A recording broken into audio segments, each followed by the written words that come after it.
Hi everyone, Nicolas for D. Gaspé. Today we present the Miller table. We actually developed the Miller table for a specific need because we had a gap in our table collection, which was having a pedestal table.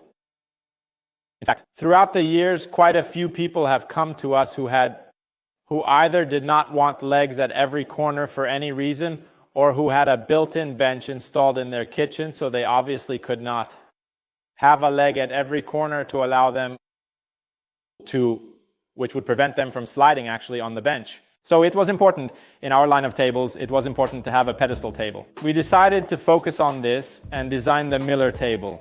So here is the result in a small setup with 6 chairs.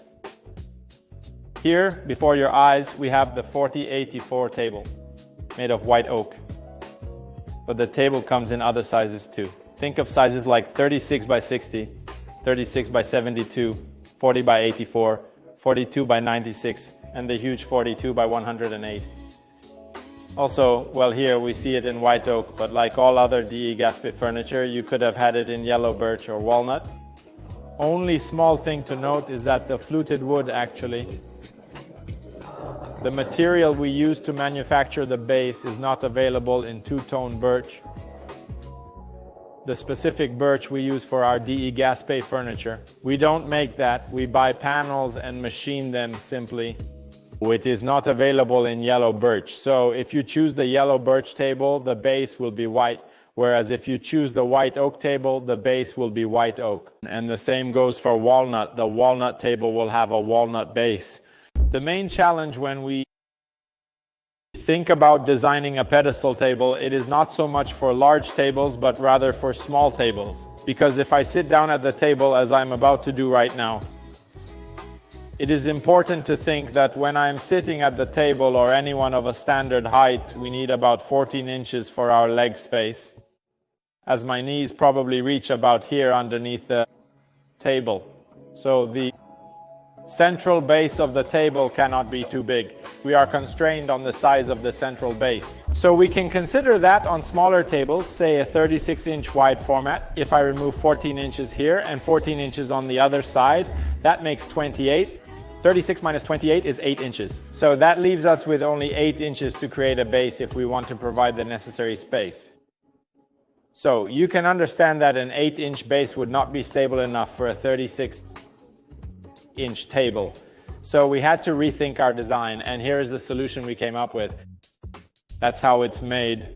Basically, with a 40-inch table, keeping 14 inches on each side, we get a small base, but which obviously would not in itself be large enough to ensure the stability of the table. So we added a 1/2-inch thick steel plate. I don't know, to give you an idea, it is still a good gauge of steel. So the 1/2-inch steel plate will serve 2 purposes. Actually, it will serve one purpose, which is to ensure stability, but by 2 means. Firstly, by increasing the wheelbase of the table in the background. Then secondly, with its weight, which will ensure that the table is heavy. Once everything is screwed together with the 1/2-inch steel plate, we really arrive at a weight that is considerable. Then there is one thing we wanted to avoid. We also did not want to make a large steel plate that would mean I would not have been able to push my chair to the end.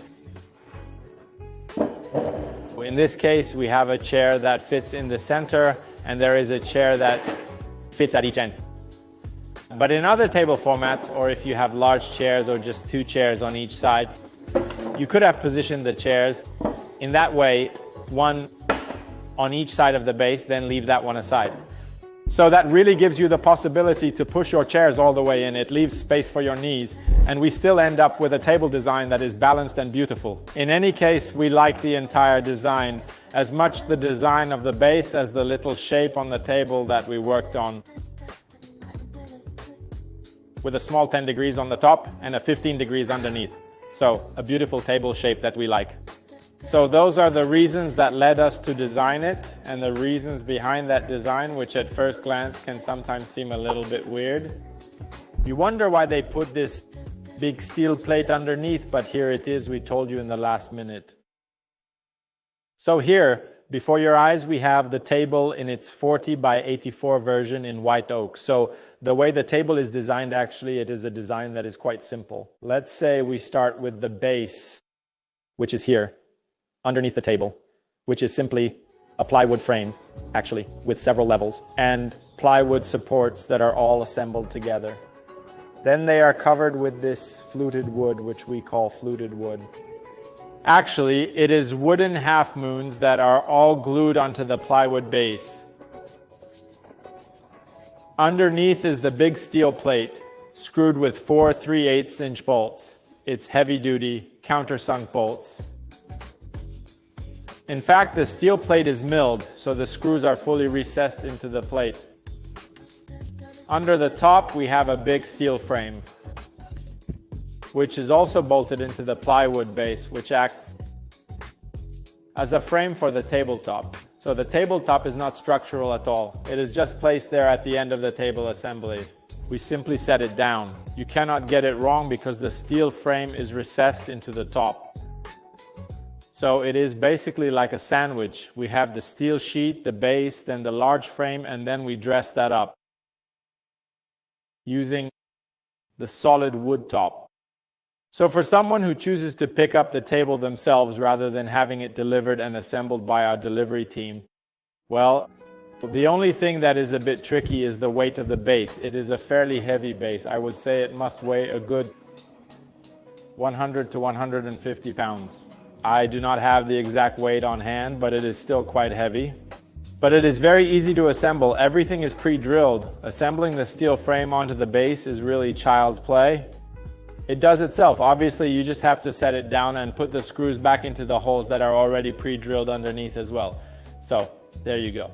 For anyone wanting to do the assembly alone, it is relatively easy, though a bit heavy. That is what I would say. So that is it for the Miller table. There might be things we forgot to mention or questions that you still have in mind for which we did not provide an answer during this video, but just contact us. If you still have questions, you can contact us by email, by phone at the Montreal Toronto showroom. We would be happy to help. We also have this exact table right in the Montreal showroom. There you go. If you want to come see it, you are welcome. Looking forward to it.